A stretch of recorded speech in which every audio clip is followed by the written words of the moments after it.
ہاں یہ جس آنکھ سے آپ دیکھ رہے ہیں، آپ اس آنکھ سے نہیں دیکھ رہے، اس میں اللہ کا امر ہے جس سے آپ دیکھ رہے ہیں۔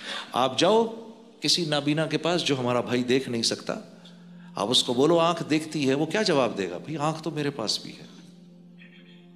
آنکھ سے نہیں دیکھا جاتا، اس میں اللہ کا امر ہے، آنکھ تو دیکھو میرے پاس بھی ہے۔ آپ کسی بھائی کے پاس جو بول نہیں سکتے تو وہ کیا کہیں گے آپ سے؟ آپ ان کو کہو زبان بولتی ہے، وہ کہے گا نہیں یار نہیں، زبان نہیں بولتی، یہ دیکھو میرے پاس بھی ہے۔ اس میں اللہ کا امر ہے، چھپا ہوا امر ہے جو بولتا ہے۔ ہاں آپ جاؤ جا کے کسی کو کہو کان سنتے ہیں، وہ کہے گا نہیں نہیں، یہ ٹیلی فون تو میرے بھی لگے ہوئے ہیں لیکن بند ہیں سارے، یہ نہیں سنتے، اس میں اللہ کا امر ہے جو سنواتا ہے۔ اسی طرح انسان کے اندر جو روح ہے یہ اللہ کا امر ہے، یہ جب نکل جاتی ہے تو انسان بیکار ہو جاتا ہے، میرے اپنے ہاتھ میں ہے کیا؟ اسی طرح یہ گھر ہے، اس میں امن سکون اللہ کا امر ہے، یہ جب تک اللہ کا امر رہتا ہے یہاں سکون رہتا ہے۔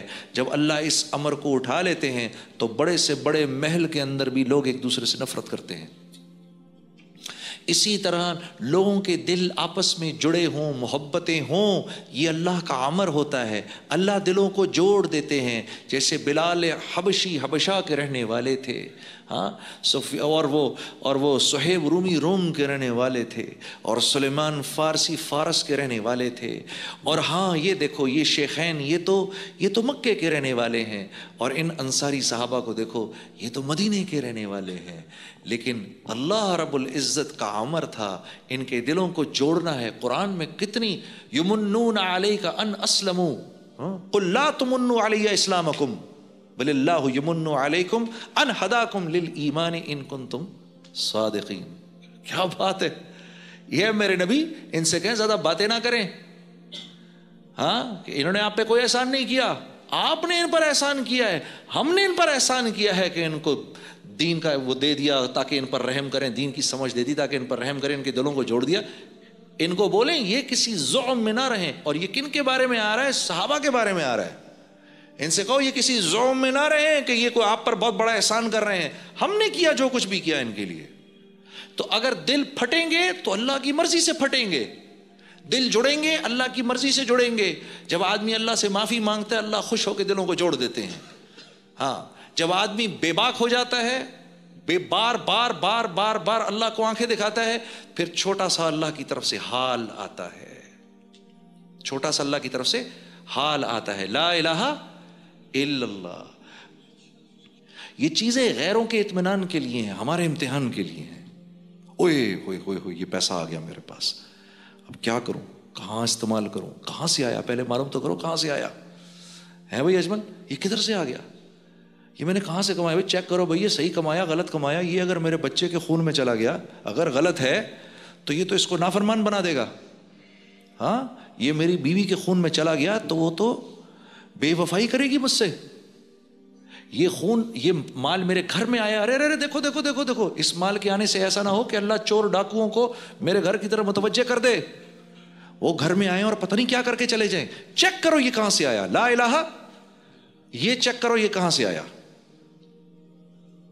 لا الہ، یہ چیک کرو یہ کہاں سے آیا۔ اب یہ صحیح آیا ہے تو اب اولاد کے جسم میں جائے گا، اولاد فرمانبردار بنے گی، بیوی کے جسم میں جائے گا، بیوی اور محبت کرنے والی بن جائے گی، ہاں میرے جسم میں جائے گا اللہ مجھے اور مطیع و فرما بردار بنائے گا۔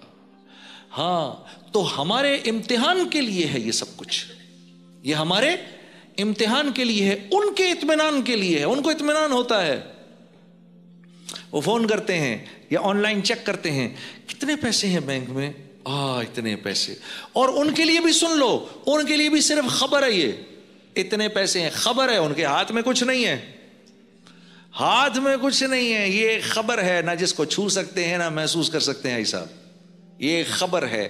اور یہ خبر بھی کیسی ہے کہ اللہ واہ واہ لہو ملک السماوات والارض والى اللہ ترجع الامور۔ میرے دوستو اللہ فرما رہے ہیں یہ جو تیری جیب میں تیرا مال رکھا ہوا ہے یہ تجھ سے نہیں جڑا ہوا، مجھ سے جڑا ہوا ہے۔ دنیا کا ہر امر ہونے سے پہلے مجھ سے پوچھتا ہے کہ میں نے ہونا کیسے ہے۔ یہ مال دیکھنے میں آپ کی جیب میں اللہ رب العزت تو یہ پیسے کے بارے میں نہیں فرما رہے تھے، میں سمجھانے کو کہہ رہا تھا کہ آیت کا مفہوم یہ ہے کہ جو چیز آپ کے پاس ہے وہ دیکھنے میں آپ کے پاس ہے، دراصل تو اللہ سے جڑی ہوئی ہے. یہ اللہ سے پوچھتی ہے یا اللہ اس کو نفع دینا ہے، نقصان دینا ہے، کیا کرنا ہے. تو یہ بول آج کے دور میں میرے دوستو ہمیں سننے کو نہیں ملتے، ہمیں کوئی بتانے والا نہیں. ہاں اللہ سے ہوگا، الیس اللہ بکاف عبدا، الیس اللہ بکاف عبدا، میرے بندے کیا میں تیرے لیے کافی نہیں ہوں، میرے بندے کیا میں تیرے لیے کافی نہیں ہوں، میرے بندے کیا میں تیرے لیے کافی نہیں ہوں. سوچو تو صحیح، کیا ضرورت ہے اللہ کو یہ کہنے کی. ہم اس کے لیے بنے ہیں، ہم سب کے سب کو اٹھا کے جہنم میں بھی ڈال دے تو اس نے کوئی ظلم نہیں کیا. پر کیا کہہ رہا ہے، میرے بندے الیس اللہ بکاف عبدا. اللہ یہ بھی فرما سکتے تھے میرے بندو میں تمہارے لیے کافی ہوں، لیکن نہیں، ایک سوال رکھا، وہ اس بات کی خوبصورتی کو اور بڑھا دیتا ہے. الیس اللہ بکاف عبدا، کیا میرے بندے میں تمہارے لیے کافی نہیں، کیا میں تیرے لیے کافی نہیں، میں تیرے لیے کافی نہیں. دیکھو تو صحیح، ماں کے پیٹ میں 3 اندھیروں میں کیسے تجھے زندگی دی، تجھے تو پتہ بھی نہیں تھا. نہ اپنی مرضی سے اس گھرانے میں پیدا ہوا، نہ اپنی مرضی سے اس شہر میں پلے گا، نہ اپنی مرضی سے اس دنیا سے جائے گا. ہاں تو کھانا کھا رہا ہے، کھانا کھاتے کھاتے دیکھ تو صحیح تو ذرا، یہ جو تو روٹی کھا رہا ہے اس کی 10,000 سال سے نسل کون چلا رہا ہے. ہم نے تو 4 کاغذ کے ٹکڑے دیے اور گھر پہ لے آئے. یہ جو بکری کھا رہا ہے اس کی ہزاروں سال سے نسل کون چلا رہا ہے. یہ جو سبزی کھا رہا ہے، یہ جو پھل کھا رہا ہے، ہزاروں سالوں سے اس کی نسل کو کون چلا رہا ہے؟ میرا اللہ چلا رہا ہے. یہ جو پانی ہم پیتے ہیں میرے دوستو، 16 ٹریلین گیلن پانی 1 سیکنڈ میں بخارات بن کے اوپر آسمان میں چلا جاتا ہے. پھر ہوائیں آتی ہیں اس کو لیتی ہیں. اس میں نمک جو ہے، یہ نمک اس کو زیادہ اوپر جانے نہیں دیتا، کیونکہ نمک کی اللہ نے تاثیر رکھی ہے، یہ ٹھنڈا جلدی ہوتا ہے. نمک کی کان میں جاؤ نا آپ تو بہت ٹھنڈا ہوتا ہے، بہت ٹھنڈی ہوتی ہے. آپ نمک کی کان میں اگر آپ کبھی جائیں تو ٹھنڈی ہوتی ہے، اللہ نے اس کی تاثیر رکھی. تو یہ پانی کے ذرات جب اوپر جاتے ہیں، تھوڑے اوپر جا کر نمک ہونے کی وجہ سے یہ ٹھنڈے پڑ جاتے ہیں، جلدی 1000-1200 فٹ پہ ٹھنڈے ہو جاتے ہیں. ورنہ 10-15-20 ہزار فٹ پر بھی جا کے ٹھنڈے نہ ہوں. یہ تو یہ اوپر جا کے نا 1200 فٹ پر جا کے ٹھنڈے ہو جاتے ہیں، جم جاتے ہیں بادل کی صورت میں. پھر اللہ ہواؤں کو بھیجتے ہیں، یہ ان بادلوں کو لے کر چلتی ہیں. پھر کبھی کراچی آ کر پانی برستا ہے، صاف پانی، نمک اوپر ہی روک لیتے ہیں اللہ. پھر یہ آگے حیدرآباد میں برستا ہے، پھر وہاں برستا ہے. پھر جدھر جگہ نہیں، جدھر ضرورت نہیں ہوتی، بادلوں کو چلاتے چلاتے لے جا کر یہ پہاڑوں کے اوپر برف کی صورت میں جما کے ٹنکیاں بنا دیتے ہیں. پھر اوپر سے سورج چمکتا ہے، پھر وہ سورج کی وجہ سے وہ برف پگھلنا شروع ہوتی ہے اور دریاؤں میں صاف ستھری ہو کر بہنا شروع ہوتی ہے. ہم اس میں ایک پمپ ڈالتے ہیں، جس پمپ کو ڈالنا بھی ایک مصیبت ہوتی ہے، اتنی بڑی مصیبت. اس کو نکالتے ہیں، پانی کو پیتے ہیں. اتنا کچھ تو اس میں نظام میرے رب کا چلتا ہے. اس لیے میرے نبی نے فرمایا جب پانی کو پینے لگو تو بسم اللہ الرحمن الرحیم پڑھ لو، اور جب اس کو پی لو تو کیا پڑھو؟ الحمدللہ. اس کو بیٹھ کے پیو، اس کو دائیں ہاتھ میں لے کر پیو، اس کو دیکھ کر پیو، اس کو 3 گھونٹ میں پیو. شروع سے پہلے بسم اللہ، آخر میں الحمدللہ، کہ اس کو تیرے منہ تک پہنچانے میں تیرا کوئی کمال نہیں ہے. ہاں میرے دوستو، لا الہ الا اللہ